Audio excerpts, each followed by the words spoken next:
Olá pessoal, tudo bem? Mago Rico no Café com Tarô. Bem-vindos todos. Como é que vai essa energia?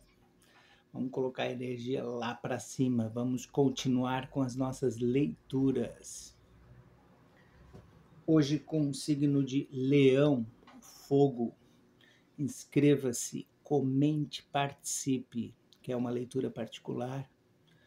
Tem um telefone para descrição. Vou ter muito prazer em fazer essa leitura para você, tá bom? Muito obrigado.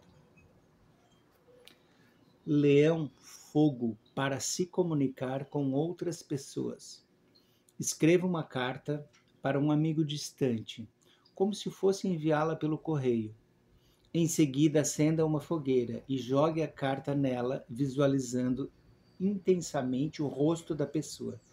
Você receberá uma resposta. É isso aí, meus amigos. Vibrando positivo nesse ano e que todos os sonhos de vocês se tornem realidade.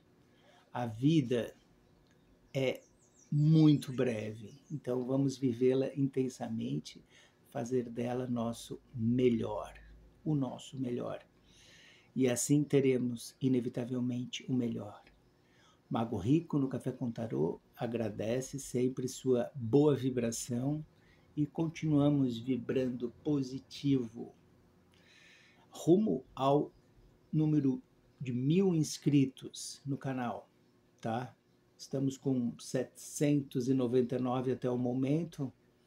Agradeço a participação e se você puder enviar esse vídeo a alguém que você gosta ou algum vídeo outro de um signo específico dessa pessoa, alguém que gosta de tarô, já vai estar me ajudando e muito, tá bom? Muito obrigado e até a próxima. Mago Rico no Café com Tarô. Faça sua inscrição, faça seu comentário. Querendo uma leitura particular, tem um telefone lá na descrição. Espero você. Grato.